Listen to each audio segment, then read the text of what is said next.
আমাৰ ছাত্ৰ-ছাত্ৰীসকল আশা কৰোঁ তোমালোকে ভালদৰে পঢ়া-শুনা কৰি আছা। তোমালোকৰ যিটো হাফ ইয়াৰলি পৰীক্ষালৈ বেছি দিন নাই, গতিকে মই ভাবিছোঁ তোমালোকৰ বাবে এখন কুৱেশ্যন পেপাৰ শ্বেয়াৰ কৰোঁ, যিখনৰ জৰিয়তে তোমালোকে গম পাবা যে কেনে ধৰণৰ প্ৰশ্ন আহে, বহুতে যিহেতু নাজানে। ছাত্ৰ-ছাত্ৰীসকল এইখন ছেকেণ্ড ইউনিট ইভেলুৱেশ্যন বা কিছুমান বিদ্যালয়ত ছেকেণ্ড ইউনিট টেষ্ট বা হাফ ইয়াৰলি হিচাপেও পালন কৰা মানে এই পৰীক্ষাটো পাতে।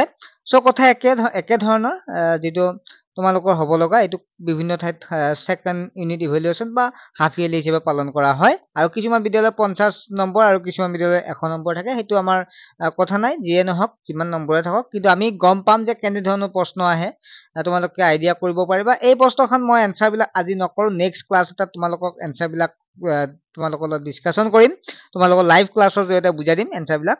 জাষ্ট মই আজি আলোচনা কৰিম, জাষ্ট তোমালোকক মই প্ৰশ্নখনে শ্বেয়াৰ কৰিম, তোমালোকে কি কৰিবা, কিমানটা পাৰিলে তোমালোকে নিজে একবাৰ চেষ্টা কৰিবা, ঠিক আছে।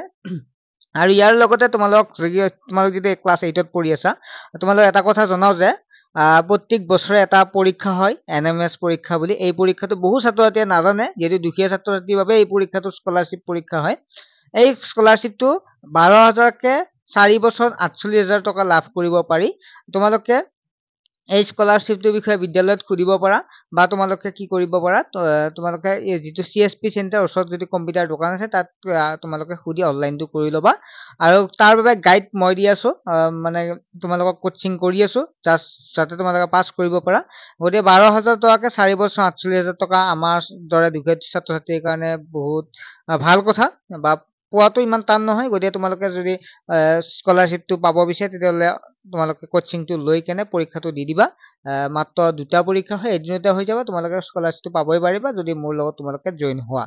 ছাত্ৰ-ছাত্ৰীসকল, তোমালোকে কি কৰিবা, যিটো নাম্বাৰ দেখা পাইছা এই নাম্বাৰটো SMS কৰি তোমালোকে কোচিংটো ল'ব পাৰিবা। তোমালোকে মোৰ মতে তোমালোকে কৰাটো ভাল, কাৰণ বহু ছাত্ৰ-ছাত্ৰী এতিয়া 9-10ত আছে, তেওঁলোকে কয় যে ছাৰ আমি গমেই নাপালো। গতিকে সেইকাৰণে মই তোমালোকক মোৰ দায়িত্ব জনাই দিয়াৰ, কাৰণ এই পৰীক্ষাটো কেৱল চৰকাৰী বিদ্যালয়ৰ ছাত্ৰ-ছাত্ৰীহে দিব পাৰে, গতিকে তোমালোকৰ পোৱা চান্সটো বহুত থাকে।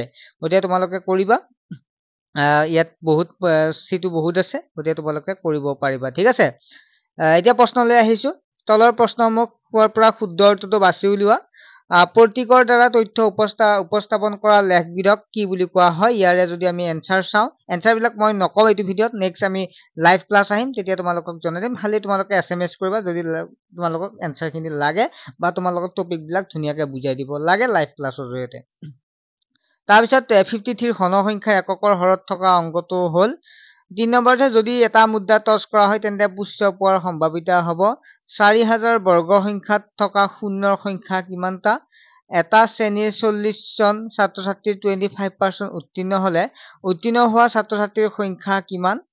তাৰপিছত ইয়াত দিয়া আছে তেনেকুৱা যে 27 এনেকুৱাকে দিয়া আছে, হনৰ যিটো আছে আমি কেনেকৈ কৰিব লাগে এইবিলাক আমি বুজাই দিম। লগতে এটাত অদ্বিতীয় চতুৰ্ভুজ অংকন কৰিবলৈ কিমানটা জোখৰ প্ৰয়োজন হ'ব? 4টা। তাৰপিছত নেক্সট হৈছে এটা স্বাভাৱিক সংখ্যা n এটা ত্ৰিভুজীয় সংখ্যা হ'ব। ইয়াত তোমালোকে প্ৰশ্নকেইটা দেখাই পাইছা। তাৰপিছত 2 নম্বৰ প্ৰশ্ন আছে, খালী ঠাই পূৰ কৰা 5টা আছে, 5 নম্বৰ। তোমালোকে চাই যোৱা আৰু প্ৰশ্নকেইটা তোমালোকে চেষ্টা কৰিবা। নেক্সট 3 নম্বৰ দিয়া আছে, প্ৰাথমিক তথ্য কি? 1 পূৰণ 10, 10টা আহিব। যিহেতু আজিকালি MCQ অলপ বেছি থাকে, গতিকে তোমালোকে 1 নম্বৰে মেইনলি 1 নম্বৰ প্ৰশ্নবিলাকো তোমালোকে চাবা। পাইচিত্ৰ বা বৃত্ত বুলিলে কি বুজা? এটা অসম্ভৱ ঘটনাৰ উদাহৰণ দিয়া। তাৰপিছত এনেকুৱাকে দিয়া আছে, তোমালোকৰ 4 নম্বৰ দিছে পাইথাগোৰীয় ত্ৰিতয় নিৰ্ণয় কৰা, যাৰ আটাইতকৈ সৰু পদটো 10। তাৰপিছত নেক্সট দিয়া আছে, হৰণ পদ্ধতিৰে 79.21 বৰ্গমূল নিৰ্ণয় কৰা।